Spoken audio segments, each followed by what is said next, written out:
E aí? Não, 9127. Ah, mas porque tem um 9 na frente, tudo bem. Termina com 13h44, certo? Começa sempre com 13, tudo. Ok. 14h13. Vamos começar então, né? Tinha 13 na sala, agora foi para 15. Isso, acho que nós já temos um quórum já considerável, né? Então, vamos lá.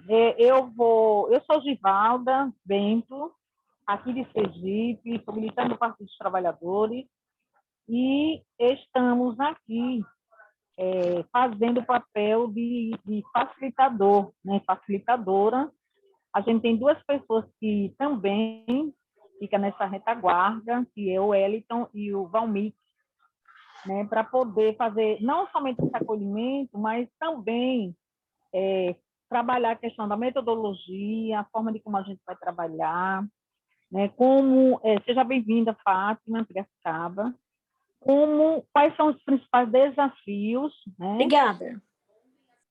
Esses pontos, eles já vêm, né, da escola de formação. Na verdade, a gente vai fazer uma discussão nessa sala, né, e depois a gente vai fazer as provocações, no caso, para nós mesmos, né, porque nós somos Partido dos Trabalhadores, e ver de qual forma a gente vai desenvolver através dos comitês em nosso estado, em nossa cidade, em nossa região. Agora eu passo para o Wellington, né, para que ele também se apresente. Quem está participando pela primeira vez nessa oficina, eu acho que é interessante, né, Wellington, a gente dar a oportunidade para quem está participando a primeira vez. Tem alguém? Se não, eu passo para o Wellington. Então vai lá, eu. Fátima Piracicaba. Seja bem-vinda, então, Fátima. Obrigada. Viu? Então, a gente tem um período das 2 horas às 16h30, né? Aí eu passo agora para o Wellington poder fechar a oficina, dizer como é que a gente vai trabalhar. O Valmir também, né? Pode também, nessa oportunidade, colocar alguma questão com relação ao nosso papel, né? Com você, Wellington. Não, eu me sinto bem contemplado, né, com a fala da Givalda. Inclusive, a gente usa, eu falei na oficina passada, a gente usa o termo facilitador e não professor. Né? Porque aqui ninguém é professor. Pode ser que até alguém seja professor, né, de fato, academicamente, enfim, mas aqui nas oficinas, ao mesmo tempo que a gente é professor, a gente é aluno, né? Que a gente, às vezes, está passando alguma coisa, a gente também aprende. Ou seja, a gente é facilitador porque a gente simplesmente facilita o diálogo entre vocês, né? Os educadores militantes e nós também somos militantes, só estamos aqui assumindo esse papel da facilitação para o diálogo fluir, né, mais livremente. No mais, me sinto bem contemplado com a fala da Givalda, né? E é isso aí. Valmir. Pessoal, na verdade, eu quero agradecer a presença de todos e todas e fazer um pedido. Desse time de facilitação aqui, nós estamos precisando de reforço. Eu gostaria que, durante essa oficina, que é a de número 4, nós temos mais uma pela frente, quem puder nos ajudar nessa tarefa possa se habilitar. Mas, sobretudo, e aí, como eu sou não professor, sou um aprendiz, faço um esforço danado de aprender com as orientações de Paulo Freire. E posso ouvir mais. Então, vamos tocar a bola e fazer essa nossa conversa de hoje, que tem como esse objetivo central de ver os desafios e as oportunidades para os nossos comitês populares de luta. Eu repito, de luta de classe. Boa tarde, pessoal. Então, o Wellington agora vai cumprir um papel de fazer a leitura, né? Que são as orientações da escola de formação, para que a gente possa se apropriar. Ele vai fazer a leitura dos passos, E, em seguida, ele também vai nos orientar, ou seja, vai trazer a palavra ou a frase, né? Que seja a pergunta geradora, né? Já que a gente trabalha com a metodologia freiriana. Então, ele vai fazer a apresentação, me parece que vai abrir a câmera, né? Para que todos tenham acesso e possam acompanhar. Vamos lá, Wellington. Eu estou no celular, ele está no computador, então o Wellington vai fazer isso. Correto. E pedimos nesse momento, se alguém, porventura, não conseguir visualizar, certo? Aí fala para ver, porque às vezes vai para um de uma forma e para outro de outra, né? Mas vamos lá, Wellington. Valmir, você vai projetar alguma coisa ou a gente vai só no... Vamos apresentar a nossa mística programada, por gentileza? Pode ser? Pode. A gente vai dar início, né, à nossa oficina de hoje com uma mística. Na verdade, é uma música de uma poeta, né, uma artista, uma compositora, a Elza Soares, que nos deixou faz pouco tempo. E essa letra, particularmente, ela mexe muito comigo. Eu acho que ela tem muito a dizer do Brasil atual, né? Valmir, manda bala aí.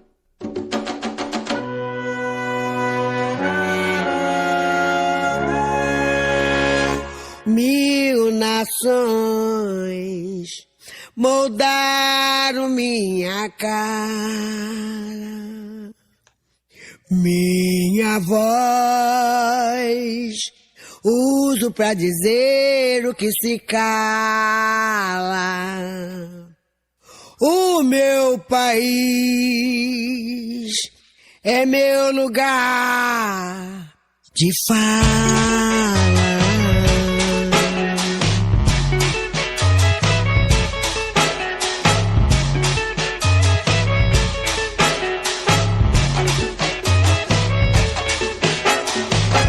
Nações moldaram minha cara, minha voz uso pra dizer o que se cala.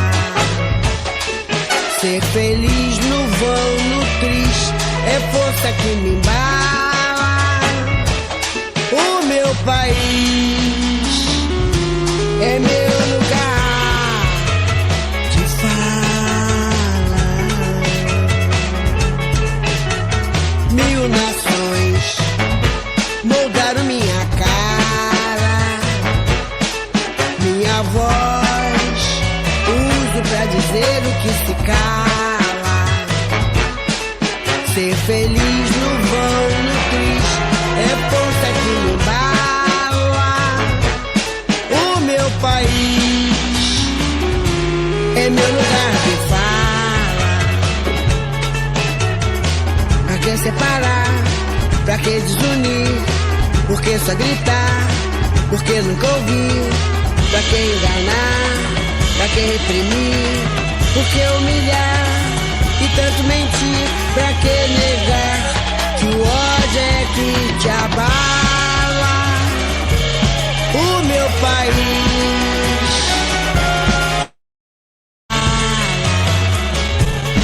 o meu país.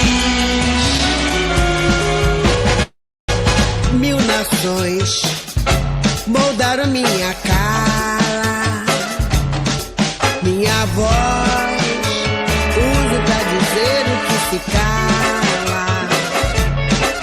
Ser feliz no vão, no triste, é força que me embala. O meu país é meu lugar de fala. Pra que explorar? Pra que destruir? Por que obrigar? Por que coagir? Pra que abusar? Pra que iludir e violentar? Pra nos oprimir? Pra que sujar o chão da própria sala? Nosso país, nosso lugar de fala. O meu país é meu lugar de fala.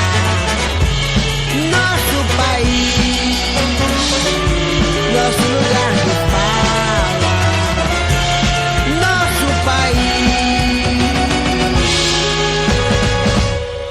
nosso lugar de fala.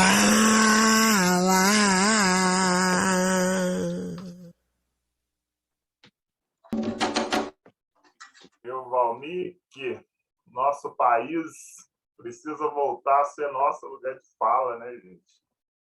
Porque com esse desgoverno aí, nós estamos no sentido oprimido, né?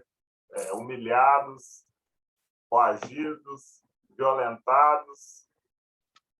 Acho que a Elza Soares, ela resumiu bem aí o que está acontecendo Brasil afora, né? Com esse desastre, né? Chamado Jair Bolsonaro.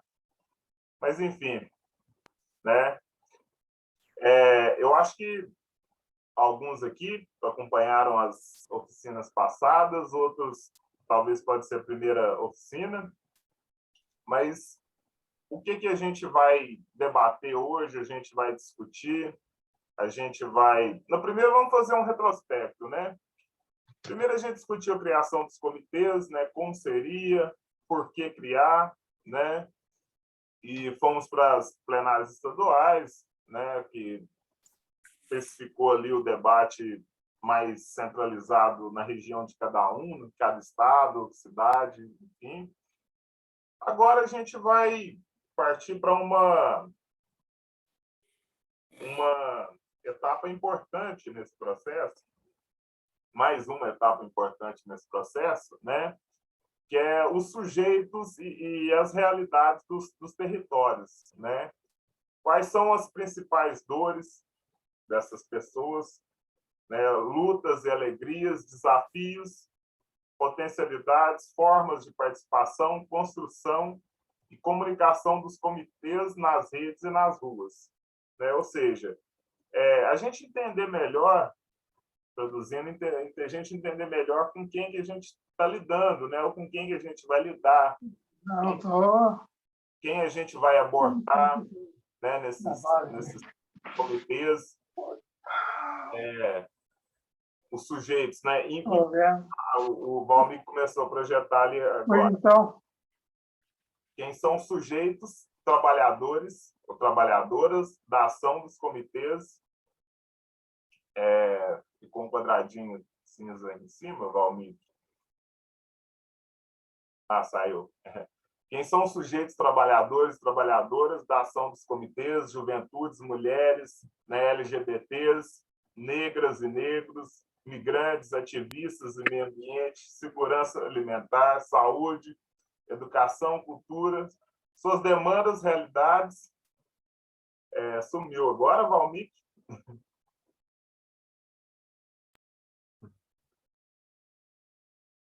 Isso, voltou. Realidades e frentes de atuação, né? Entender como a nova direita utiliza as redes sociais para controlar as pautas políticas. Ou seja, eu acho que muita gente acompanhou o Lollapalooza e o Carnaval, né? Que foram 2 eventos recentes agora.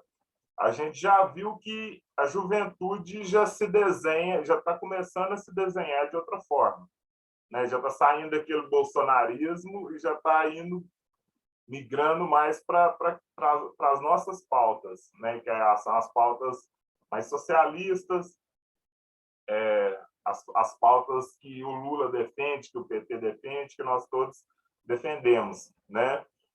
Então, qual que é o objetivo? Mirar, né, justamente nessas pessoas que são as mais afetadas, né? E entender como que a direita ela se apropriou, né, das redes, principalmente com as fake news que nós discutimos lá nas oficinas passadas, e venceu a eleição de 2018 com base em fake news e vão tentar fazer isso novamente, né? Já venderam o Twitter ontem para um fascista, né? Já podemos acender o sinal de alerta que já vai voltar Bolsonaro para o Twitter, já vai voltar Trump para o Twitter, né? Já acendemos o sinal de alerta, né?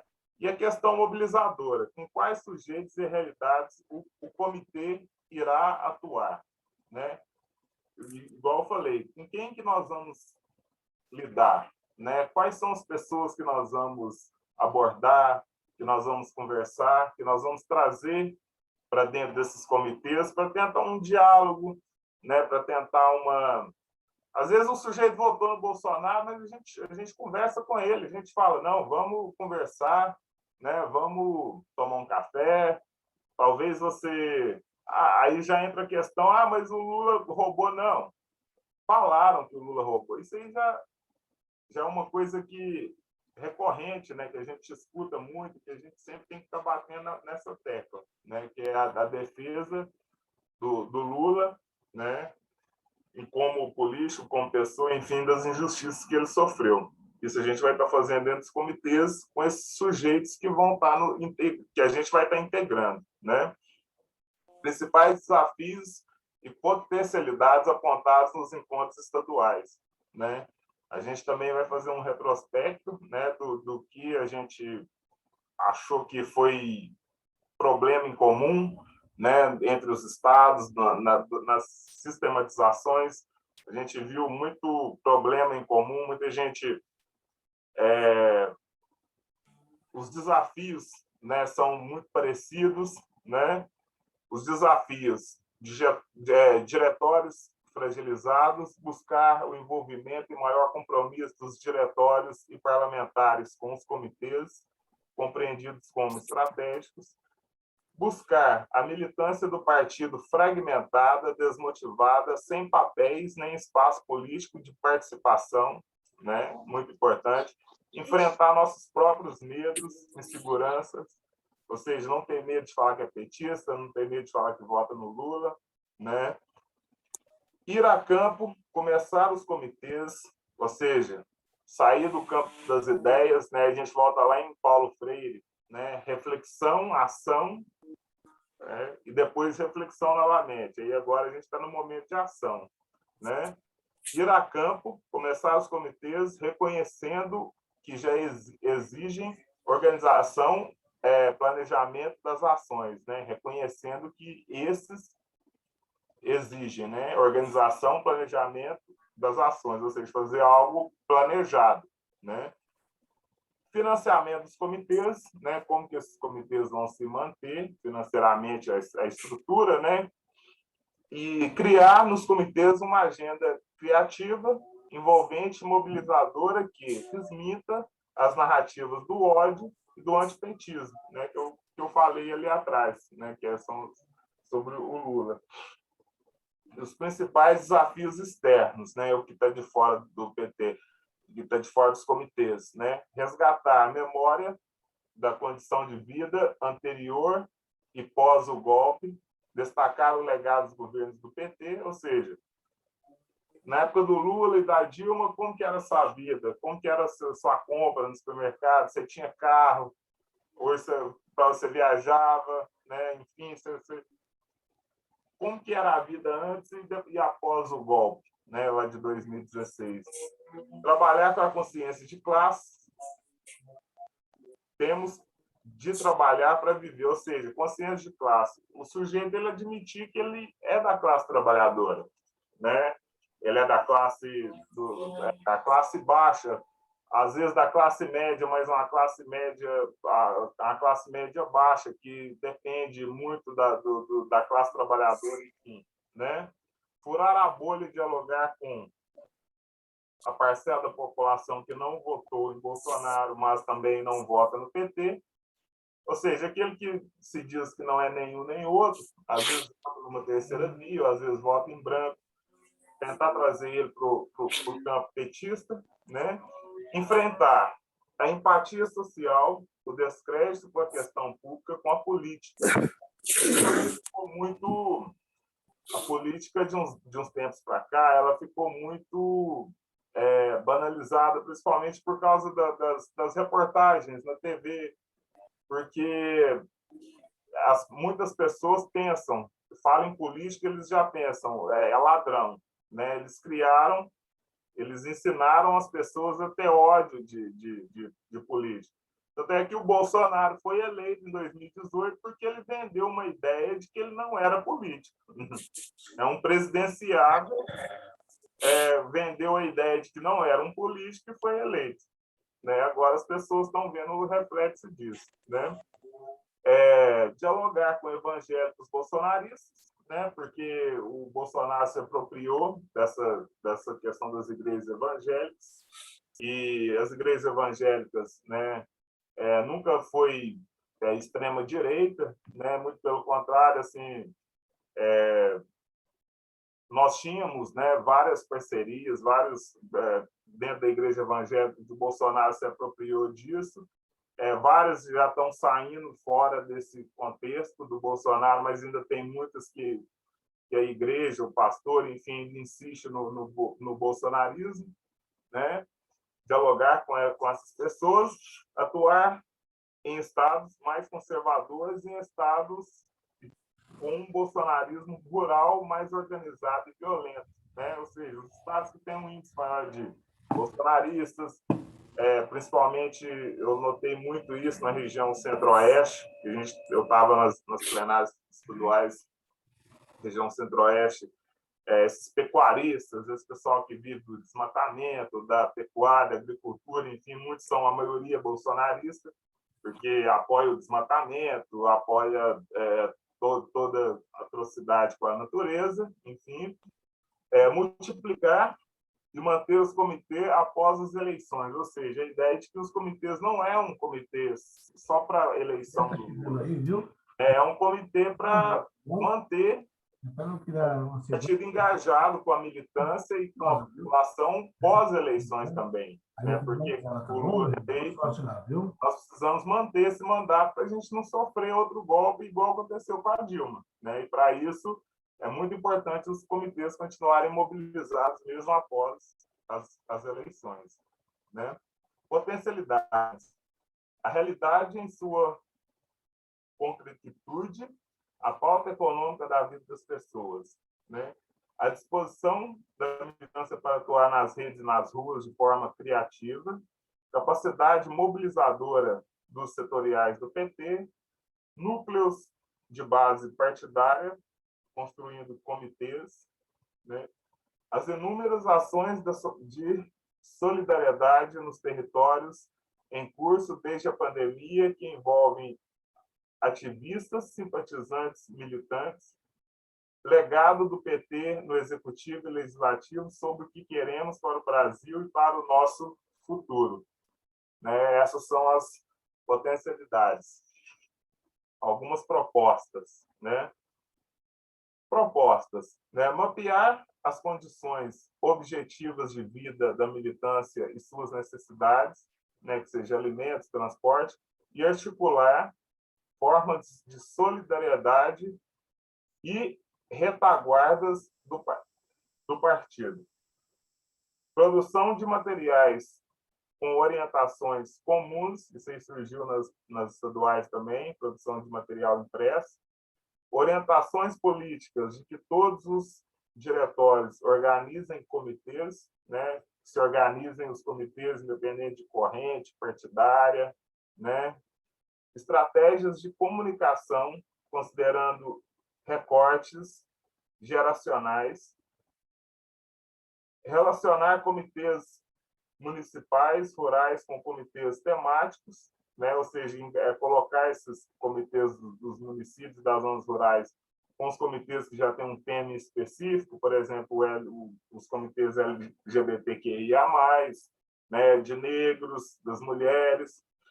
Incluir no planejamento diálogo com o partido para desenvolver formas criativas de financiamento dos comitês, ou seja, dialogar com o diretório, para isso aí chegar no diretório estadual, para até chegar no nacional, para quê? Para o partido ter uma dimensão de como vai fazer para ajudar, né, a financiar esses comitês, né, financeiramente, para que eles continuem de pé, né, pós-eleições, né?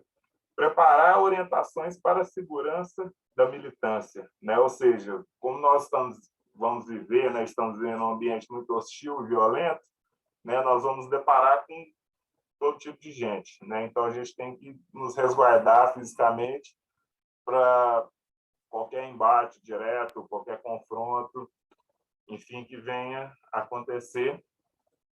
por causa desse radicalismo, né, dessa que vem do bolsonarismo, né, que é o que nós vamos enfrentar, já estamos enfrentando, né? No mais é isso, né? Gilvalda, quer complementar alguma coisa com relação às pautas apresentadas? Não, eu acho que é isso mesmo, né? E agora a gente vai passar para a Valmir, provavelmente dizer como é que vai ser os trabalhos, né, Valmir? Como é que vai ser dividido, se a gente vai Antes de quantas voltar, rodas. Oi. nós temos um vídeo, porque no momento essa disputa da cena política, ela entra em muita força a comunicação virtual. Então, nós temos um vídeo que foi preparado para nos ajudar.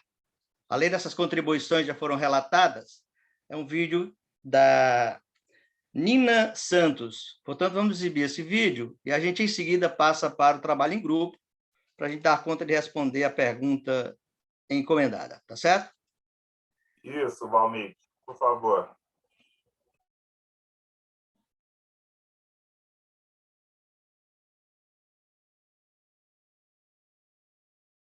Olá a todas e todos, é um prazer imenso estar aqui falando com vocês. Eu sou Nina Santos, sou pesquisadora em comunicação digital, tenho estudado comunicação digital aí há mais de uma década e acho que é essencial não apenas estudar esse fenômeno, mas colocar em prática, porque como, né, a gente pode usar essa comunicação para transformar a nossa sociedade. Então, o meu objetivo hoje nessa conversa aqui com vocês é justamente pensar junto formas de transformar o social a partir do digital. Então, vamos nessa. Hoje é muito difícil a gente separar o digital do não digital, né? O digital do analógico, digamos, porque são duas dimensões que estão muito sobrepostas. Se a gente pensar em, sei lá, 15 anos atrás, mais que isso, 20, 25 anos atrás, a gente falava assim, eu vou entrar na internet, né? Então, assim, você estava num lugar e aí você precisava acessar um outro lugar para estar na internet. Hoje em dia, a gente não acessa mais a internet, a gente está na internet o tempo inteiro, porque o nosso celular está conectado, o nosso computador está conectado, a gente está ali recebendo notificações de aplicativos o tempo inteiro. Então, assim, mesmo quando a gente não está concentrado, digamos assim, em fazer algo no mundo digital, né, em olhar o Twitter, em postar uma foto no Instagram, em olhar um site de notícias, a gente continua estando conectado. Então, essa vinculação entre o digital e o não digital, ela é cada vez mais intensa. Cada vez menos faz sentido a gente separar esses dois ambientes. Inclusive, falar de real e de digital como duas coisas opostas é algo que tem feito cada vez menos sentido, inclusive porque o digital é muito real, né? A gente pega fenômenos do mundo digital, como, por exemplo, as fake news que circularam na campanha de 2018, e a gente vê que elas tiveram efeitos muito reais nas nossas vidas, que, aliás, a gente está sofrendo com eles até hoje. Então, a gente precisa pensar, digamos assim, na materialidade, na concretude que as ações digitais têm. Elas têm efeitos concretos na vida das pessoas. A forma como a gente conversa no ambiente digital, as informações que circulam, as fake news que circulam, elas têm efeitos concretos em quem a pessoa vai votar, se a pessoa vai se vacinar ou não vai se vacinar, que remédio ela vai tomar. Então, a gente precisa sempre conectar, né, esses dois pontos, que não são idênticos, é claro que não, tem fenômenos que acontecem só na rua, tem fenômenos que acontecem só no mundo digital, mas eles estão cada vez mais conectados. E quando a gente pensa na questão da desinformação, especificamente, a gente precisa primeiro ter clareza de que a desinformação não foi inventada pelo mundo digital, né? Então, a desinformação, ela é uma estratégia política, econômica, cultural, que é usada há muito tempo. Se a gente pegar os relatos da Segunda Guerra Mundial, por exemplo, a gente vai ver o quanto que as estratégias desinformativas, ou seja, as estratégias de passar informações falsas para tentar enganar, dissuadir, né, o seu inimigo, o seu adversário, elas eram utilizadas naquele momento. E em situações mais recentes também, inclusive de guerra. A gente tem visto como esse controle sobre a informação ele é essencial. A questão é que, no ambiente digital, quando essas duas coisas se encontram, a estratégia política da desinformação e o ambiente digital, a gente tem uma explosão desse fenômeno da desinformação, por conta da velocidade das redes, por conta da amplitude das redes, por conta da visibilidade que determinadas mensagens conseguem ter nos ambientes digitais. Então, aí, a gente chega nesse ponto, né, do que a OMS chamou em 2020 de infodemia, né, que seria uma epidemia da informação falsa ou da informação não precisa, não verídica.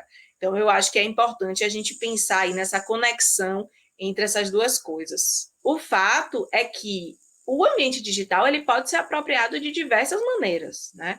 Então, se a gente pensa ali em torno dos anos de 2010, 2011, tinha uma visão muito positiva desse ambiente digital como um ambiente que podia proporcionar mais democracia, né? Então, aquela ideia de que as revoluções serão transmitidas pelo Twitter, de que o Twitter vai trazer um espaço onde as pessoas oprimidas podem se expressar contra governos autoritários e derrubar líderes autoritários, etc. Então, você tem toda uma aura ali em torno daquele momento, que é justamente o momento em que a gente tem vários levantes, né, desde o Occupy Wall Street até os indignados, a própria Primavera Árabe, em que você tem levantes populares que usam dessas ferramentas digitais para se contrapor ao sistema, digamos assim, de forma mais ampla, né? Seja governos autoritários, seja um sistema econômico, seja um sistema político e aí por diante. E aí, quando a gente chega perto de 2020, né, quase uma década depois, então ali a partir do Brexit, da eleição de Donald Trump nos Estados Unidos, da eleição de Bolsonaro no Brasil, as redes elas passam a ser vistas ao contrário. Então, é como se fosse o caixão da democracia, né? Então, assim, o WhatsApp está acabando com a democracia, não existe mais, digamos assim, confiança em centros produtores de informação, ninguém sabe mais o que é notícia verdadeira, o que é notícia falsa, isso está sendo usado como estratégia política de forma indiscriminada. Então, assim, são duas visões completamente opostas sobre ferramentas digitais. Do meu ponto de vista, a questão não é a ferramenta, né? Nem o Twitter em 2011 conseguiu libertar os povos do autoritarismo, nem o WhatsApp em 2018 subjugou a gente ao que a gente está vivendo hoje. Não é apenas a ferramenta, é a forma como essas ferramentas elas são apropriadas. E aí, de fato, o que a gente tem visto, especialmente no caso brasileiro, é que a extrema-direita tem sido muito mais hábil, né, em se apropriar dessas ferramentas. Tem muito mais... Bom, primeiro tem muito dinheiro por trás, né, não é apenas estratégia, apenas conhecimento, tem também muito investimento, mas tem uma visão mais estratégica desse ambiente, tem uma visão que consegue integrar vários polos de comunicação e fazer com que esses polos ajam de forma coordenada, de forma rápida, de forma coesa em determinadas situações, o que acaba fazendo muito barulho nas redes, né? Então, as redes elas têm centro de visibilidade e quando você tem atuações de forma coesa, isso acaba impactando na visibilidade da mensagem, ou seja, em o quanto a sua mensagem vai ser vista e o quanto ela vai repercutir.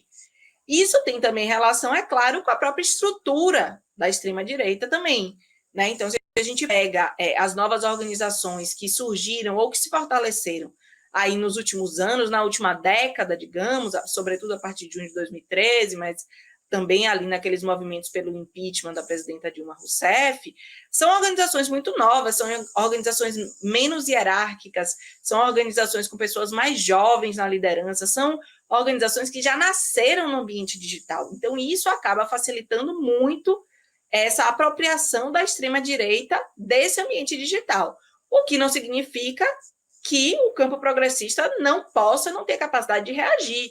A gente tem sim, aliás, o campo progressista sempre esteve na vanguarda da apropriação de novas ferramentas de comunicação. Se a gente pensa na década de 90, as campanhas do presidente Lula, elas eram absolutamente excepcionais em termos de uso da televisão, tanto que muitas vezes essas campanhas foram contestadas em termos da possibilidade de uso de imagens externas, porque justamente isso era tão bem apropriado que deixava os adversários quase sem reação no uso dessa ferramenta. Quando a gente passa para o digital, a gente também sai na frente, né? Então, tem toda a atuação dos blogueiros progressistas, que ali no começo dos anos 2000, tinha um papel, ainda tem um papel bastante relevante, mas naquele momento, que era justamente o momento dos blogs, tiveram um papel absolutamente central na construção de um espaço de comunicação que fosse mais diverso, que fosse mais plural, que trouxesse outros pontos de vista. Então, a gente precisa retomar esse lugar de protagonismo, digamos assim, do campo progressista na apropriação das ferramentas digitais. Mas que a gente pode fazer isso, eu tenho certeza que a gente pode. Eu vou tentar levantar aqui 3 pontos que eu acho que são centrais para a gente conseguir avançar na apropriação do digital e usar justamente o digital a nosso favor, né? Usar o digital para a transformação social. Acho que tem 3 coisas que a gente tem que ter em mente. Primeiro é que atuar na rede significa necessariamente atuar em rede.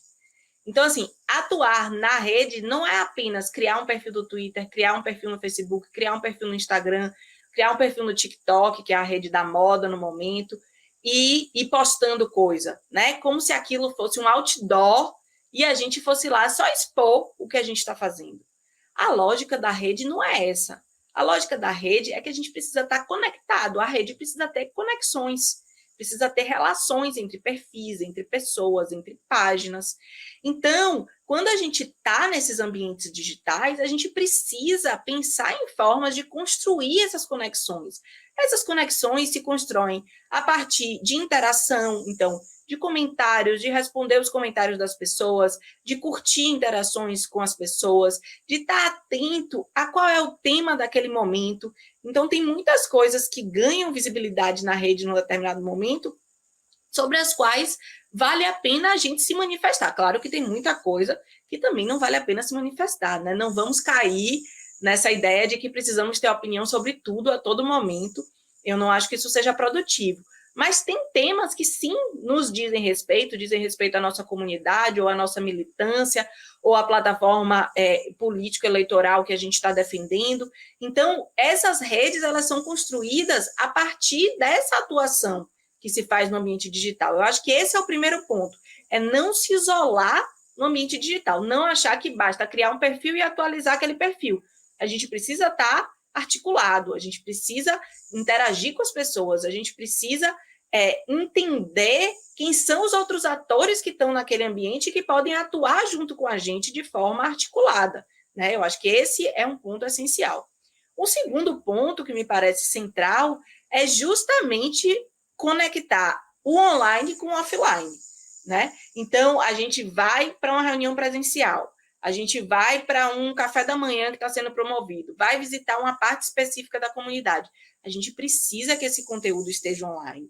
Esse conteúdo, ele pode estar online em todos os momentos. Antes da ida, né, para um determinado evento presencial, por exemplo, a gente pode avisar que vai, a gente pode perguntar às pessoas se elas têm perguntas específicas que podem ser respondidas naquele encontro, criar formas de interagir com as pessoas a partir do digital, conectando com esses eventos presenciais. Quando a gente está no evento presencial, está online também, se possível ter transmissão ao vivo, para aumentar a audiência disso. Se não for possível, ou se não fizer sentido, porque não faz sentido para todo tipo de evento, fazer uma cobertura o mais rápido possível, né? Logo depois que o evento acontecer, ou enquanto o evento estiver acontecendo.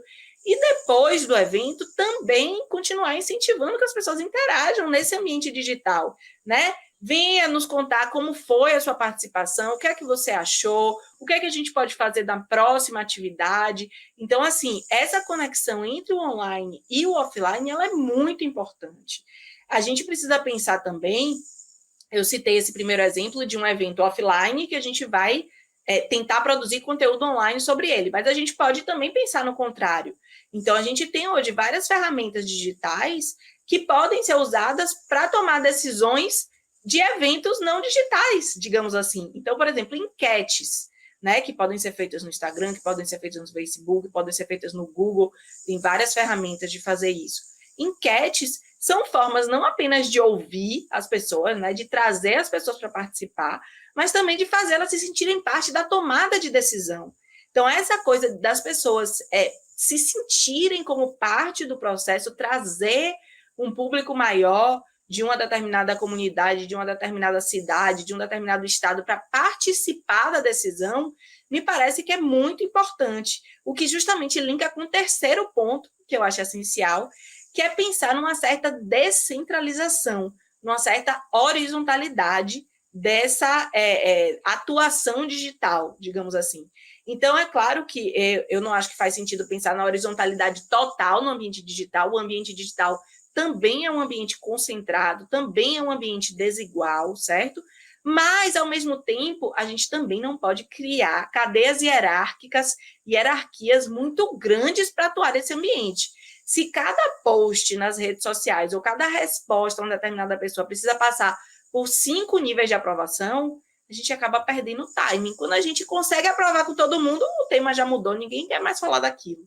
Então, a gente precisa ter uma certa agilidade, uma certa horizontalidade, e que faça com que a gente possa ouvir mais as pessoas, que faça com que a gente possa chamar mais as pessoas para participar.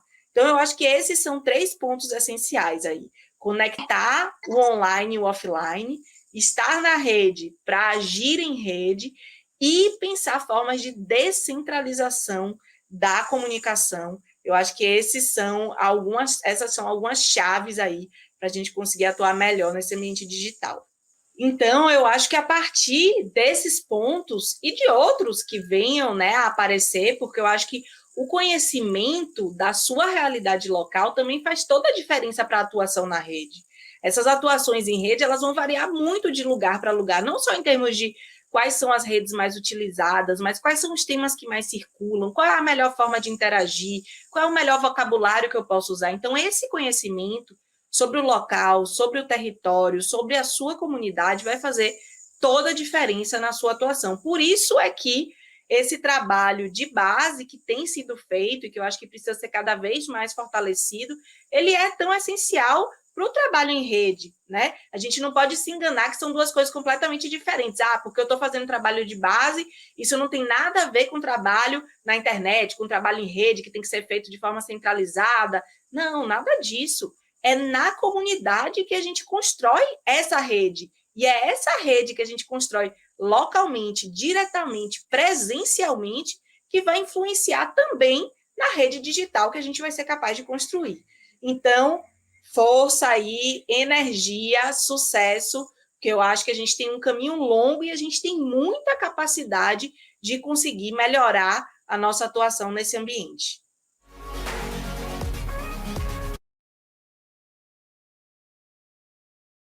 Então, meu povo, e aí, as orientações foram boas, não é isso? Dá para a gente fazer um bom trabalho, né? Então, eu não sei, Valmir, a partir de agora a gente já pode propor a divisão, né, das salas, Valmir, Wellington. Sim, Givalda, primeiro o seu microfone está um pouquinho baixo, está dando uma interferênciazinha, talvez. É porque eu sou deficiente, aí minha conexão é ligada direto. Sim, achei. Agora está dando para ouvir? Agora sim. Então, a gente tem, nesse caso, três momentos que vão nos ajudar bastante no trabalho de grupo, né? A música da Elza, né? Ela traz também alguns toques para nós, que é o sentimento de pertença, né? De pertencer a esse lugar, a esse partido e a esse momento histórico.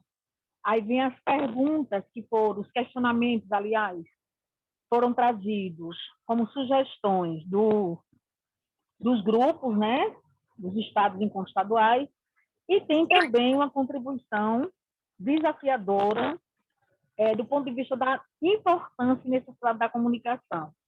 Então, a sugestão agora é que haja a divisão, né? Isso eu passo para a Valmir, porque eu estou no celular. Então, agora me parece que a divisão, trabalho, né? Para a gente ir para os grupos, depois, no grupo, a gente vai escolher uma pessoa que vai coordenar, outra pessoa que vai relatar, que é a pessoa que vai vir apresentar o resultado do grupo.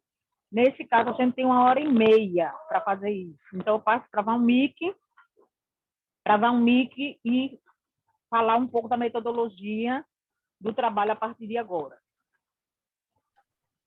Deu para Bom, todo pessoal, mundo escutar, minha gente? vocês estão ouvindo, estão vendo aí a orientação recebida, e nós somos 23 pessoas nesta sala. Eu estou propondo trabalhar com 3 grupos. Vocês têm acordo? Eu acho que 3 grupos é um bom número, Valmir, que até para facilitar depois a relatoria, né? Com o tempo que a gente tem, né? Mas pode dar seguimento. Ok. E aqui nós temos, portanto, baseado nisso, tudo que já foi relatado, e, sobretudo, pessoal, na experiência concreta e real de vocês, refletir sobre quais sujeitos e realidades o comitê irá atuar. 2, como será a atuação nas ruas e nas redes sociais.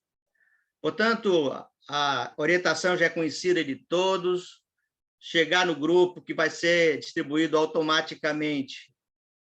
Escolhe-se uma pessoa para fazer a coordenação, outra pessoa para fazer a relatoria.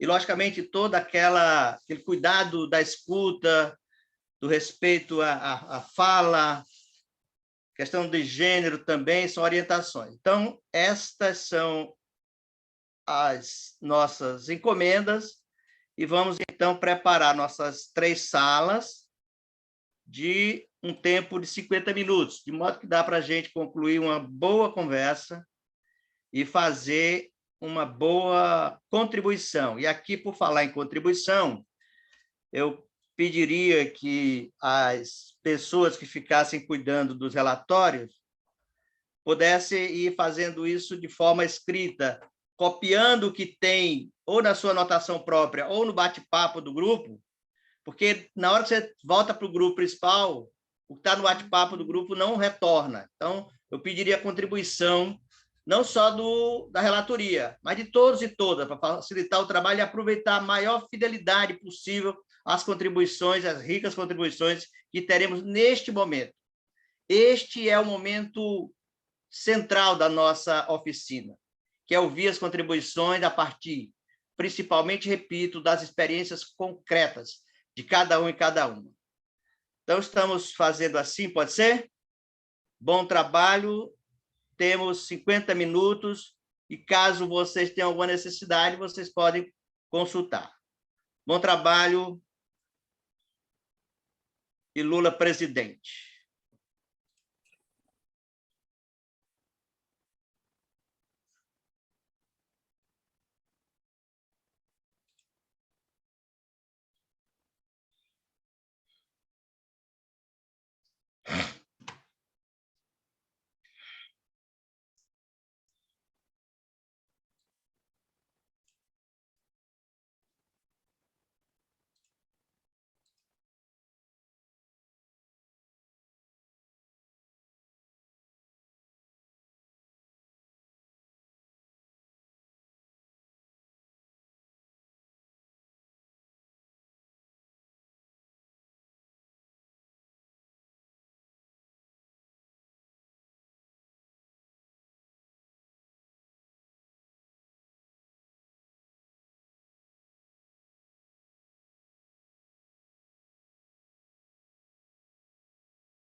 Vamos abrir uma foto.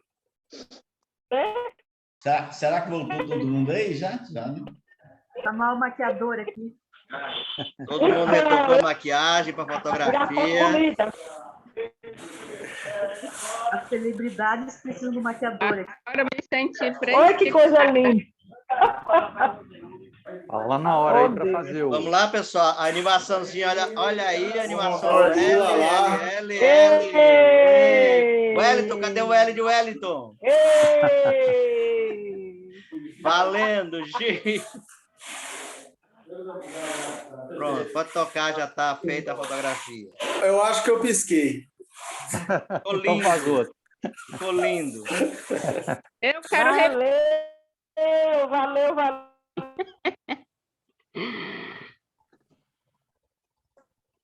Ok, pessoal? Então, compas. Então, eu tô...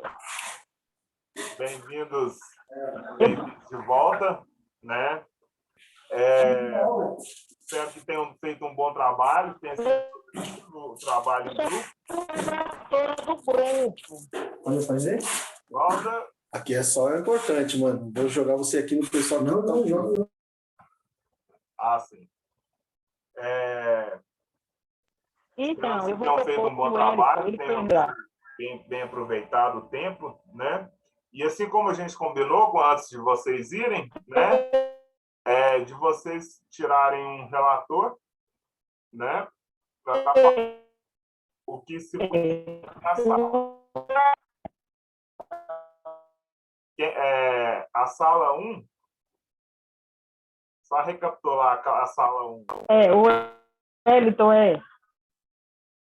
Então, a sala 1 é a nossa, né? Posso falar agora? Posso, Wellington? Pode sim, por favor. Então, a sala 1 se comporta. Inicialmente tinha 8 pessoas, depois ficaram 4. Né? É Givalda, Egídio, Cleudo e Ibiapino. É um nome diferente, né? Ibiapino. Fomos nós, né? Então, eu vou colocar, no geral, foi um papo maravilhoso, né? Saiu muitas questões, experiências, né? E aí a gente vai responder as perguntas, né? As perguntas. Quais foram? Com quais sujeitos e como, né?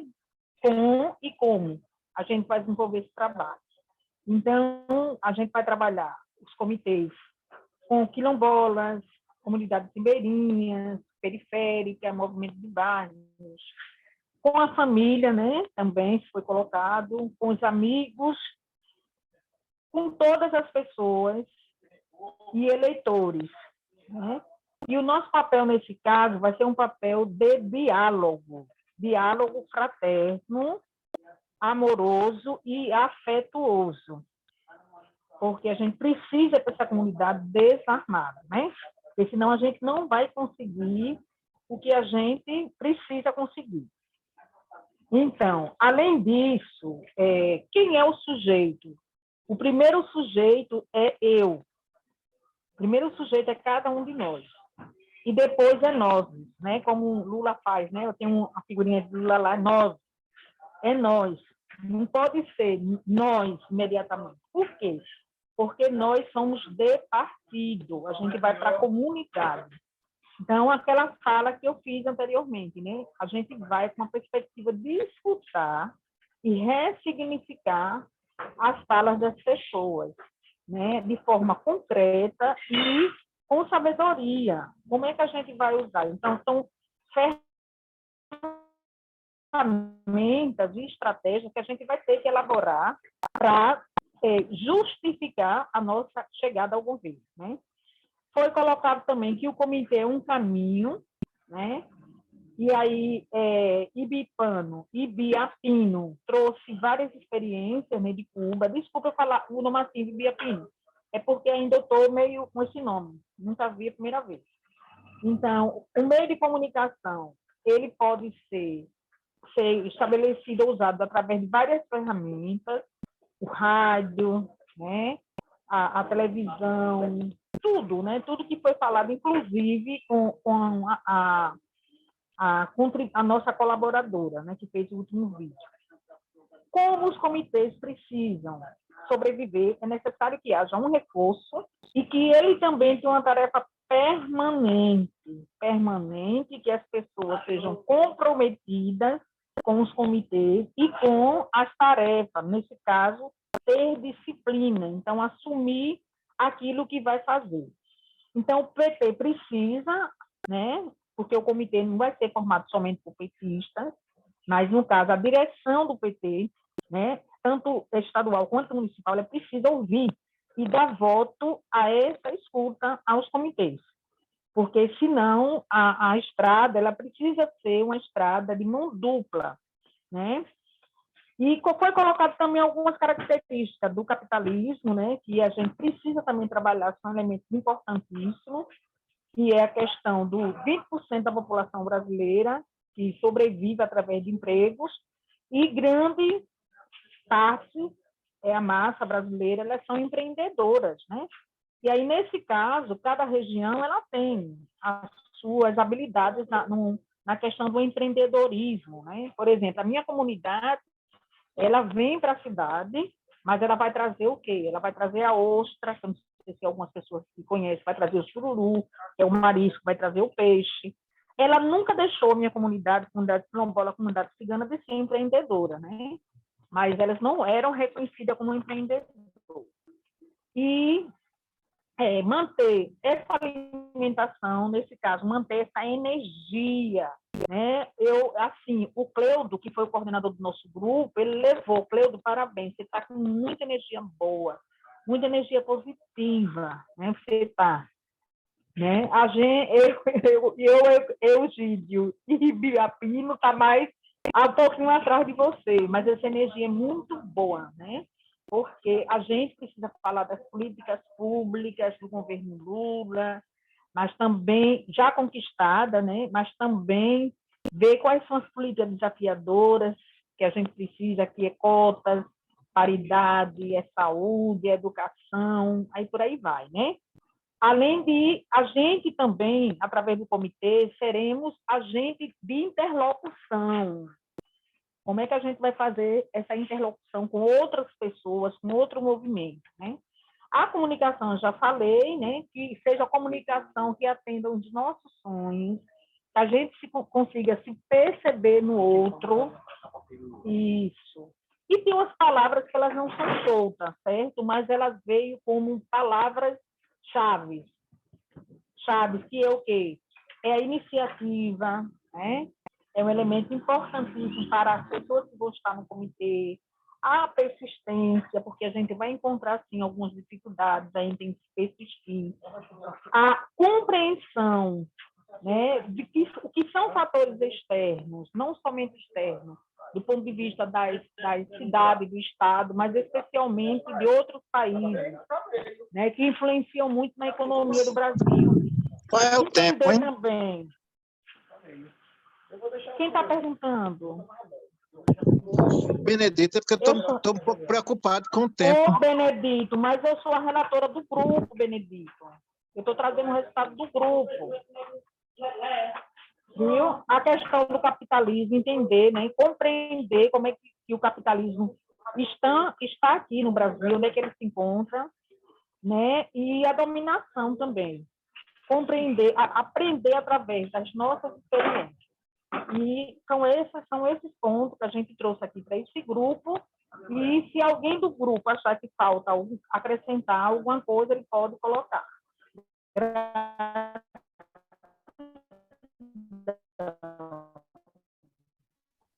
Obrigado, Valda. Eu gostaria apenas de comentar uma coisa. Ah, sim. Ela foi perfeita, colocou tudo, que a gente conversou muito. Não, Joselito, não. Parabéns. Parabéns, Givalda. Eu gostaria de também falar mais um particular. Os comitês de lutas, eles têm que ser fortes, mas flexíveis. Porque o que nós vemos através da plenária hoje, da conjuntura, é um mau governo que ele se transforma conforme as situações. Então, o comitê ele tem que ser flexível para absorver tudo o que vier. Tudo o que vier. Tem que ter flexibilidade e compreensão para isso. Só isso. Ficou perfeito, Givalda. Obrigado. Muito obrigado, Cleudo. Né, perfeito. Eu só pedi a Gilvalda, por favor, se ela puder colar no chat o relatório do grupo 1, né? O relatório do grupo 2, a Ana Paula até já colou lá no chat, e ela que vai falar também. Eu posso falar, mas eu gostaria que o grupo também ficasse bem à vontade. O relatório ficou extenso, porque acho que todas as falas são importantes e são de diferentes realidades, né? Então, eu não vou saber dizer o nome das pessoas que estavam no grupo, mas foi um grupo majoritariamente feminino, e acho que um ponto que foi falado bastante foi a importância da atuação dos comitês por segmentos sociais, e aí o diálogo com as mulheres, com a juventude, acho que a juventude foi o ponto mais falado, né, como importante e de atenção, movimento sindical, a importância de retomar a atuação sindical, não só nesse momento de eleição, né, por categoria profissional, e também a importância dos espaços religiosos. Foi trazido assim acho que com muita riqueza, um pouco da realidade de cada um e a forma como vê a atuação desse comitê, né? O boca a boca, o conversar, a necessidade de, nesse momento, trazer as questões ideológicas e politizar esse debate, essa disputa, e que o comitê não deve apenas ser um espaço para disputa eleitoral, mas sim para se aproximar do diálogo com a população, para dar sustentação ao governo, e que muitos, né, muito do que a gente viveu nessa última eleição foi porque a gente também não soube trabalhar com as redes sociais e porque a gente deixou alguns espaços vazios. Então, a avaliação é que a gente já teve um aprendizado também de mexer com as redes sociais e que mesmo em qualquer periferia você tem as pessoas aí com seus celulares, então é possível a gente fazer a disputa nesse campo também com os aprendizados que a gente teve desde o golpe, passando pela pandemia, nos apropriamos mais dessas ferramentas. Eu avalio que assim foi um debate bastante rico e o relatório está bem detalhado. Por gentileza, povo do grupo, complementem aí.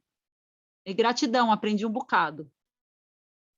Muito obrigado, Ana Paula. O Egídio está com a mão levantada. O Egídio, nós vamos te passar a palavra assim que a gente terminar essa parte dos relatos. Aí a gente passa a palavra para você, tudo bem? Alguém quer complementar a fala da Ana Paula? Você sente eu gostaria de... Oi. Está me ouvindo? Sim, fica à vontade, professora Silva. Então, eu gostaria só de complementar, de frisar um pouquinho, foi maravilhoso aí o detalhamento da nossa colega com relação ao grupo 2, mas só especificando um pouquinho com relação à questão religiosa. Quando eu falei da questão religiosa, não foi uma crítica, né, de maneira nenhuma, a questão da religião, mas foi para que a gente tenha verdadeiramente atenção, porque eu até comentei lá no grupo que as pessoas buscam, às vezes, um templo religioso e aí acabam sendo vítimas, né, desse fanatismo, né, que, infelizmente, alguns líderes religiosos se aproveitam daquele momento fragilizado das pessoas para cooptar suas mentes e agir sobre elas politicamente, né? Não só religiosamente, não só para enaltecer as questões espirituais, mas, e principalmente, para cooptar suas mentes politicamente, né? Então, a gente precisa ter atenção, e nisso os comitês vão poder ajudar bastante, porque, estando presente, às vezes as pessoas só querem ser ouvidas, e as igrejas têm esse papel, elas acolhem muito bem as pessoas. Então, talvez se tivesse a presença do partido político dentro dos bairros de periferia, principalmente, não em todos, mas em alguns, sabe? Fosse próximo à sua casa, às vezes você só quer ser ouvido, você só quer ser acolhido, você só quer saber que você é importante para o Estado e para o partido, né? Não apenas de 4 em 4 anos, como a gente, infelizmente, percebe, né? Principalmente nas periferias. Então, é isso, a gente quer se sentir acolhida, a gente quer se sentir importante todos os dias do ano, e não só nas vésperas das eleições. E às vezes a gente encontra isso dentro da igreja, esse acolhimento, né, que a princípio é até salutar, mas que depois você acaba sendo, sabe, passando por fantasias, passando por fanatização da coisa, e te deixa aí totalmente despolitizado. Então, vamos valorizar, sim, a questão moral, né, a questão de fundo religioso, bacana, mas vamos prestar atenção também, o Brasil é um país laico, e a gente não pode perder isso. A gente não pode perder essa característica tão salutar para toda a democracia, de ser um país laico. É isso. Muito obrigado, professora Flor. Né? E, antes de passar a palavra para o Egídio, né, o relato do grupo 3, se puder colar no chat, por gentileza, e Pois o não. relator ou a relatora Sou eu. manifestar. Antônio, por favor. Eu, ao contrário, não tenho essa capacidade de sintetizar a fala de todo mundo e, ao mesmo tempo, participar da reunião. Então, o que eu fiz foi pegar a fala de cada pessoa, eu vou falar que é região e a fala de cada uma, tá ok? Então, a colega lá do Rio Grande do Sul, por exemplo, colocou que deve ser um comitê orgânico com o maior número de pessoas possível, né? Ela lá em Porto Alegre, não só ela, vocês vão ver à frente, colocou a questão do medo de sair de vermelho, né? O medo da violência. O outro colega disse lá que isso parece estar diminuindo. Houve um caso de enfrentamento em que aquele que enfrentou nosso colega, no final, afinou, né? Que então está tendo essa tendência. Ela disse também, né? 1º de maio vai ter manifestação, que a gente já devia estar na rua, e um outro de Coronel Fabriciano, né? Francisco, falou também, é uma questão lá complicada para ele, o prefeito lá diz que é pior do que o presidente, e o problema lá de enfrentamento, e que a gente tem que tentar, né, ocupar esse espaço, inclusive das redes, não só rua, como redes. Outra questão colocada foi a facilidade da imagem do Lula e a dificuldade de transferir isso para o partido, né? Então, é como se, imagino, fala-se de Lula, abre-se portas, fala-se de PT, fecha-se as portas, né? Até disse que talvez Lula, com o tempo, vai transferindo, né, essa facilidade de penetração dele para o partido, né? A Ana Soria, lá de Resende, do Rio de Janeiro, já tem uma vivência um pouco diferente. Ela tem lá o Comitê Calçadão, que tem muitos movimentos de rua, diz que as pessoas têm se aproximado muito do grupo, fazendo varal, camisetas, está mostrando a cara, né? Estão montando lá o Comitê das Mulheres, já cadastrado com o nome de Marielle Franco, e está montando lá um comitê com pastor evangélico, né? Respondendo não, né? Corroborando aí a questão colocada. Trabalhando em porta de escolas estaduais, que também está tendo um bom retorno, e que acha que cada comitê deve ter as suas redes sociais, né? O Benedito, lá de Petrolina, que é outra realidade também parecida com aquela do interior mineiro, do Vale do Aço, né? No início, uma certa dificuldade, é uma região onde o Centrão tem uma grande influência, né? Na região de Petrolina. E tinha muitas dificuldades, que essas dificuldades estão diminuindo no sentido de provocações e de enfrentamento, né? E há uma demonização lá do PT, pela essa presença do Centrão, do dinheiro, inclusive, certamente, né? Ele deu o exemplo lá de 23 vereadores, só tem um do PT, né? Então, a gente está tendo essa dificuldade também, né? Teve aquela onda, o pico da onda do PT no início do século, e 18 houve essa queda, então a gente está voltando quase que não do zero, né? Mas voltando de um ponto com um passo atrás.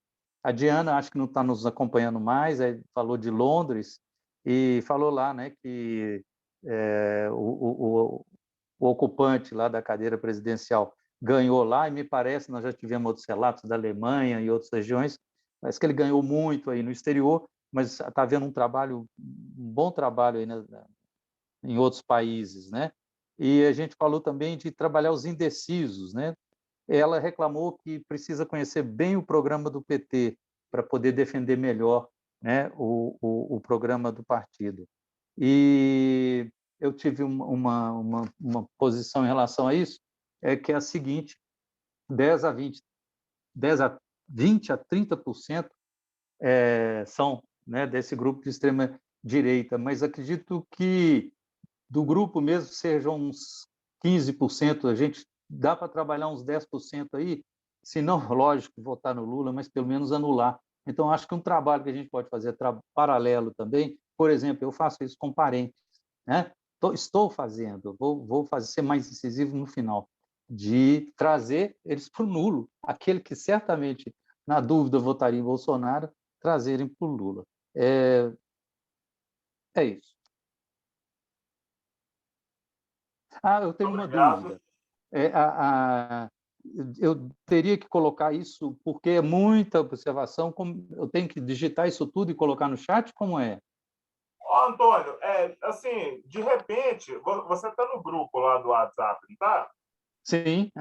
De repente, depois, na ocasião, se você quiser enviá-la no grupo do WhatsApp, ou diretamente para a Gabriela. Perfeito, okay? eu mando para a Gabriela. Ok, porque eu estou em celular, né? Não dá para... Não, okay. Tá certo. Obrigado. Muito obrigado, viu? Mais alguém quer complementar a fala do Antônio? Se sentem contemplados? Né? Então, acho que esse foi o grupo 3. Acho a questão do grupo 3. Eu estou achando aqui assim, muito pertinente a fala dessa professora que falou do Estado laico. A gente entrou nisso através da religião, na verdade. Mas é muito bom que o Estado seja laico, inclusive para as religiões, porque você garante a participação de todos. O Estado, quando define uma religião, aí é horrível, perde a democracia. Mas e isso o PT garantiu, né? E garante. Isso aí a gente sabe que vai estar no projeto do PT e a gente tem que trabalhar para isso, mesmo os religiosos.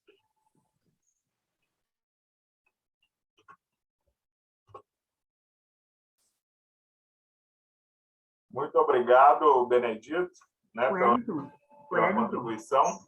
Wellington, eu sou do grupo 13, eu posso só ter uma pequena fala? Claro, por favor, Ana Sônia. Eu, na verdade, só queria fazer um apelo a todos os grupos e a todas as pessoas que estão aqui. Porque, assim, nós aqui decidimos que a gente vai ocupar os espaços que a gente conseguir. A gente quer realmente colocar isso assim, como um objetivo nosso.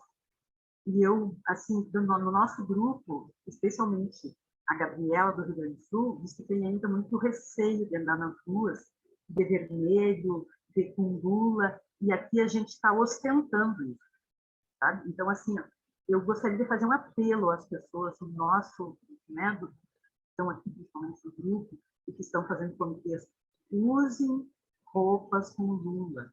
Por favor, vão ocupar os espaços, vão falar abertamente. As pessoas estavam com medo de citar o Lula. Agora as pessoas estão perdendo esse receio. Quando a gente começa a falar, outras pessoas também nos escutam e começam a sentir assim, poxa, se ela está falando, eu também posso.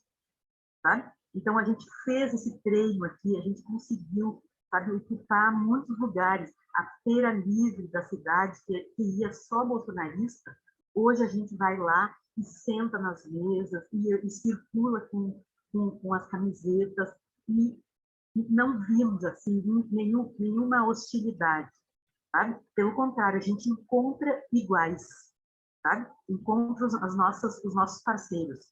Então, alô, oi, estão ouvindo? Estão me ouvindo? Perfeitamente. Tá. Desculpa, aqui deu uma coisa. Compartilhou a tela. Não, era só isso que eu queria complementar, fazer um apelo a todos. Vamos ter assim, um empenho de se expor um pouquinho mais. Eu vejo que o nosso companheiro Cleudo sempre está com alguma coisa do Lula, uma roupa. E eu acho muito importante isso. Aqui no Rio, as pessoas estão aderindo muito a isso, de usar realmente uma camisa, uma camiseta, um lenço, alguma coisa que tenha sabe? Que identifique, sabe? E daí outras pessoas vão aderindo a isso também. Eu acho importante a gente começar a ter essa visão, sabe? Ir perdendo o receio desse esforço.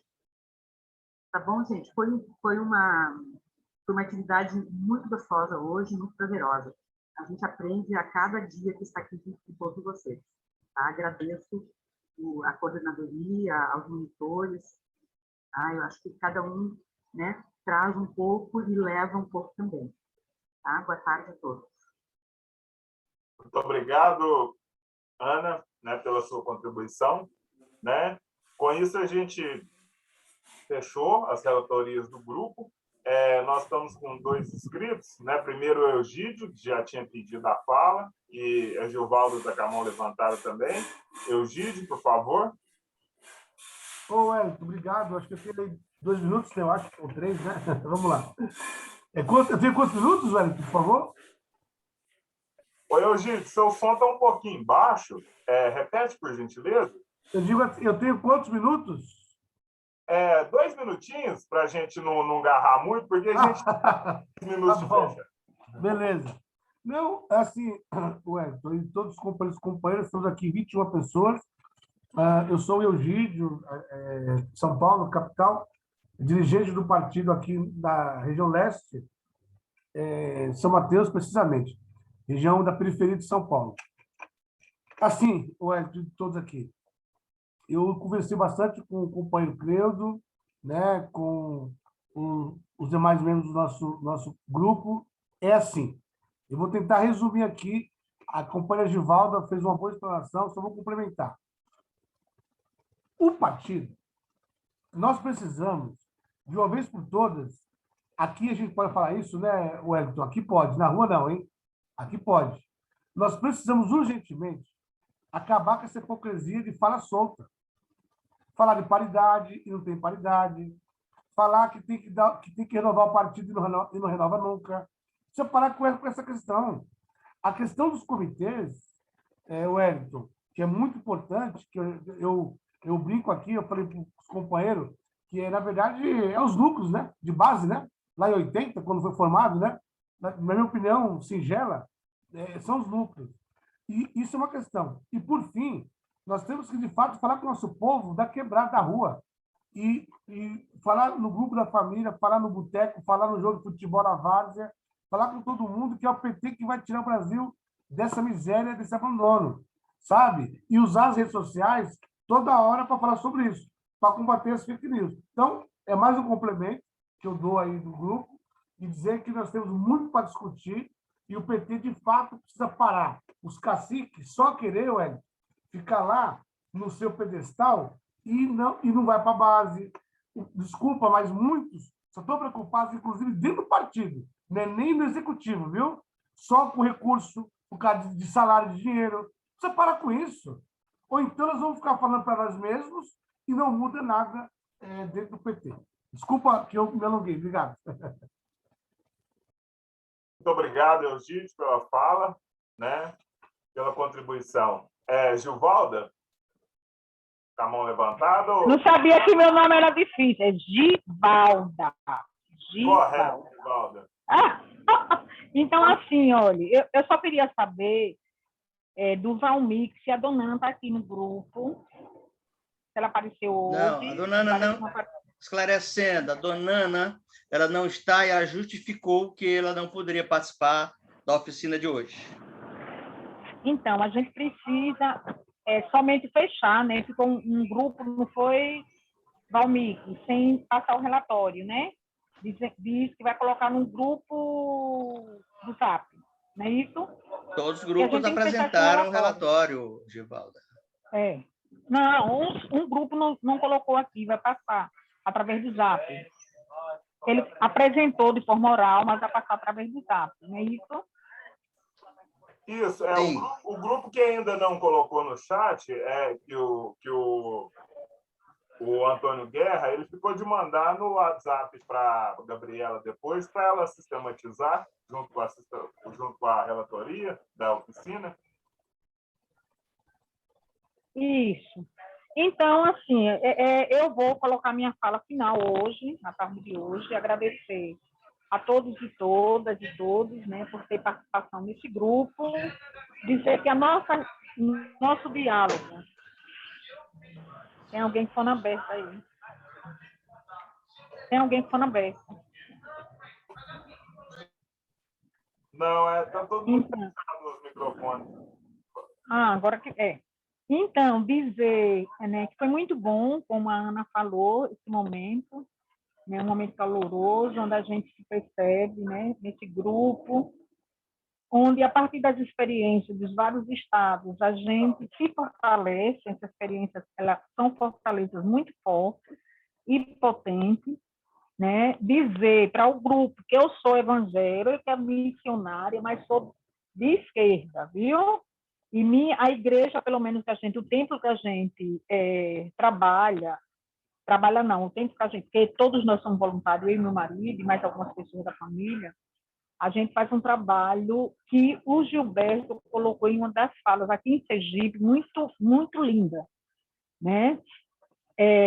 Eu trabalho com a espiritualidade, embora seja evangélica, né? Eu trabalho para além da religião, né? Eu acho que a espiritualidade está acima de qualquer coisa. E a gente faz esse trabalho aqui. A gente sabe que não é fácil, tem colegas assim que, sabe, que é de a gente pegar, amarrar no saco e tampar, mas o Gilberto, ele colocou assim, a experiência dele, se a gente passa hoje num local, seja qual for, seja ele evangélico, de família, de grupos, qual é o nosso papel? Se aproximar desses grupos, trazer esses grupos, e não fazer a mesma coisa que, infelizmente, algumas pessoas andam fazendo com a religião de matriz africana, que a gente deve também reforçar nesse grupo, né? Eu não sei qual momento, né? Se o quinto encontro a gente vai dar conta disso, se vai dar conta das cotas, né? Nas universidades, porque a gente tem várias denúncias, inclusive uma denúncia daqui de Sergipe, onde nosso companheiro passou, foi aprovado, entrou pelas cotas, e a gente está brigando, inclusive, com o aparato judicial para que ele tome posse, e o caso dele não é um caso isolado, então a gente precisa também trazer para o grupo, né? Porque a dor é uma dor que corresponde a uma história de vida, né? Então a gente precisa ver de qual forma a gente está agrupando essas forças nos nossos comitês, através dos nossos comitês, porque o povo de religião de matriz africana sofre demais, né? Os LGBT, QI+, principalmente quando é negro, também tem um nível de sofrimento, né? E se inicia num processo dentro da família e termina, né, de forma externa.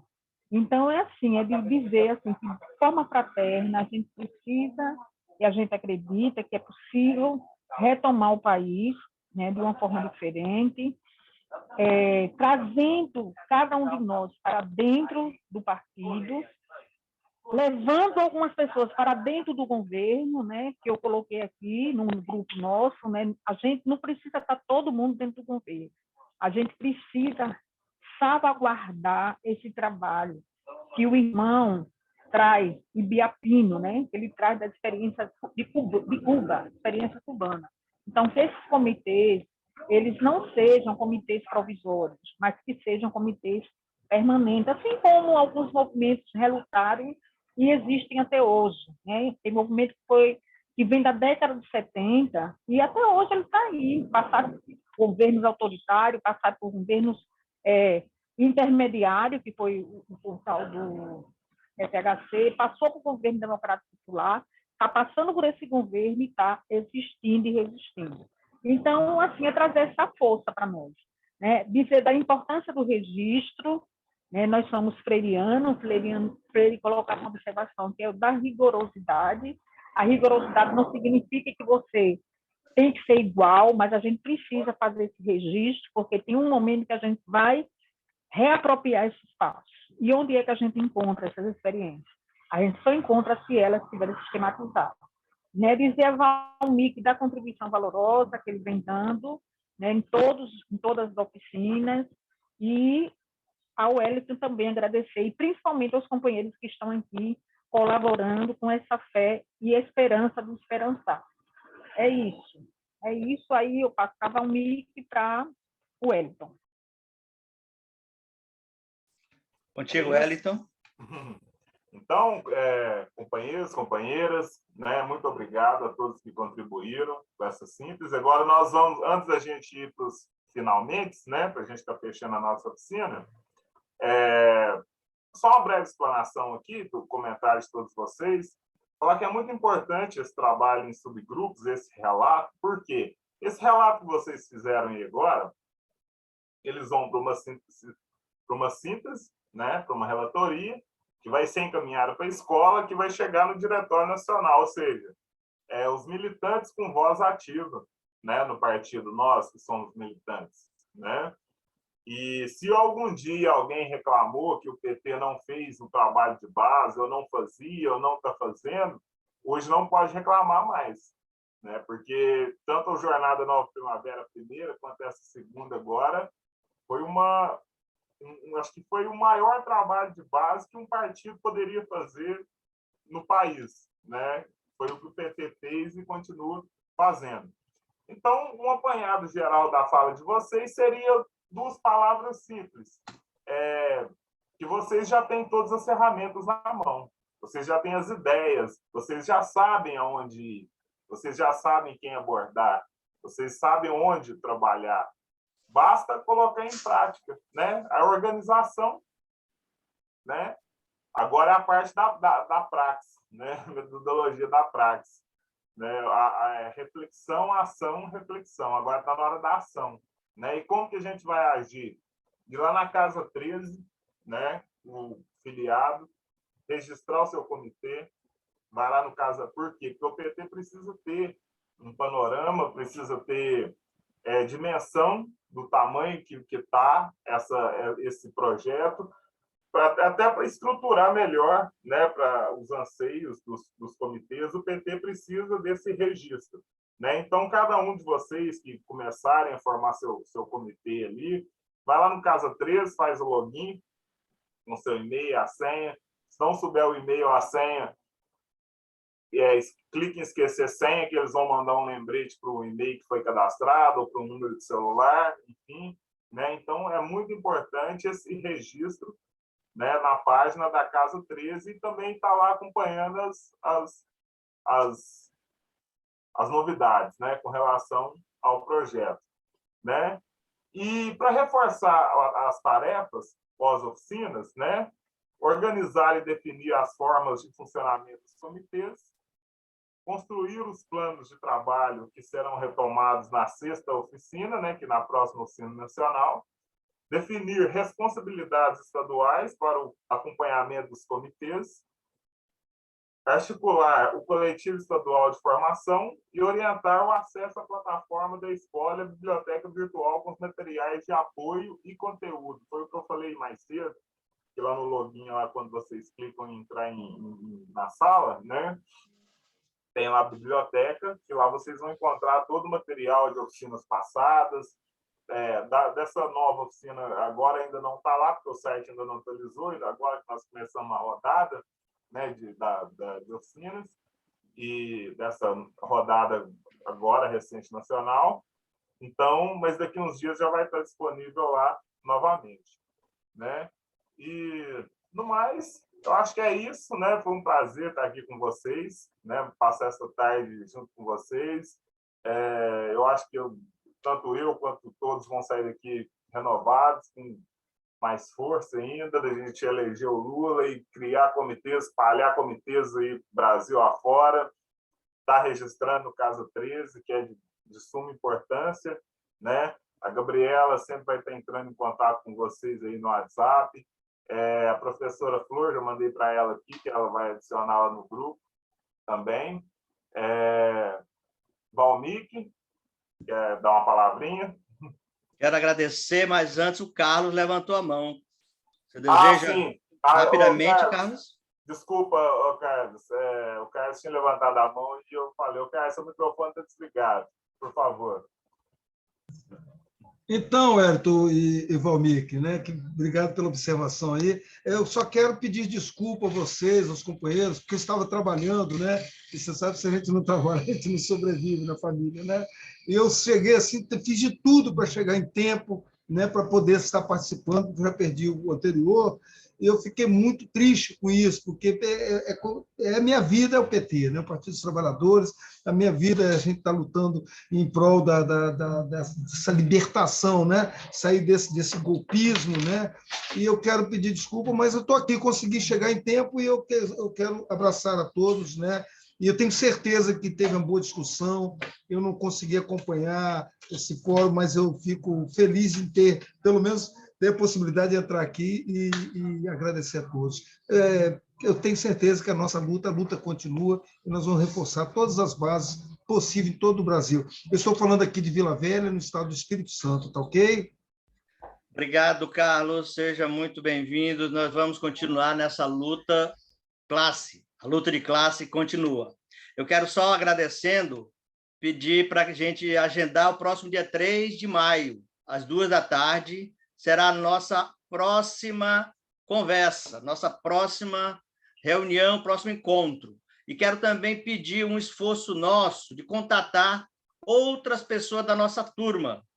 Nós temos uma centena de pessoas, logicamente, por motivos defensáveis, não puderam participar, para que a gente pudesse, nessa reunião, nessa última oficina, fazer esse esforço de participar mais gente, no plano nacional, dessa construção do PT, que, de fato, vai reconstruir o nosso país. Sobretudo, olhando para as pessoas que não têm nesta sala, que é o povo mais pobre, mais humilde e que precisa muito de ter espaço de fala, como diz Elza Soares. E quero pedir também que vocês mantenham contato nos estados ou nas regiões para os encontros, para o encontro nacional, que vai acontecer em data, cada estado ou região combina. Aqui, no caso nosso, do Ceará, Piauí e Maranhão, nós estamos trabalhando com a hipótese do sábado, dia 14 de maio.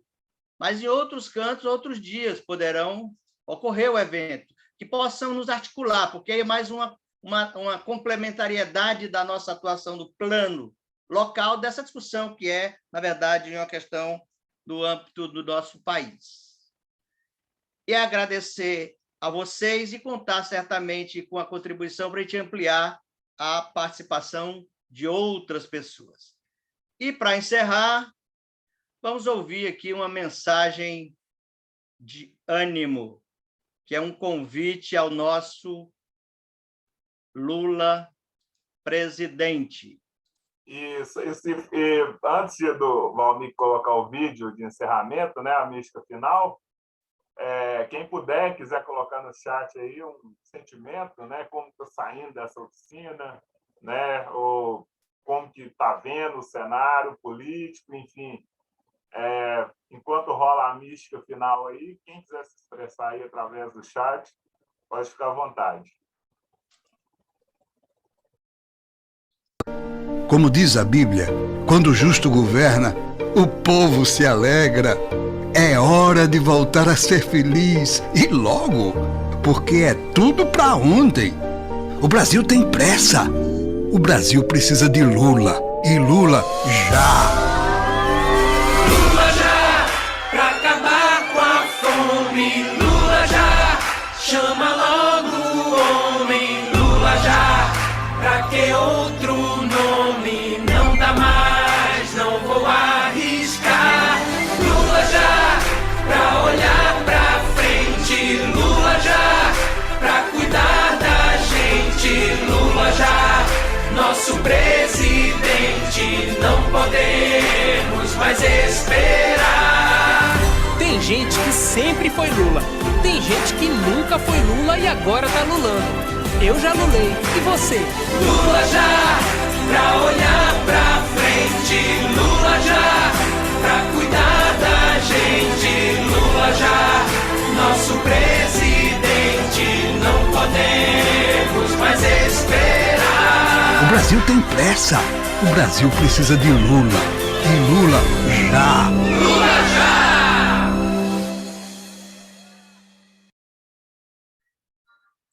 Valeu, pessoal. Fechou o microfone, Valmir. Valeu! Um abraço, gente. Lula presidente. Abraço. Um abraço, até mais. Até a próxima.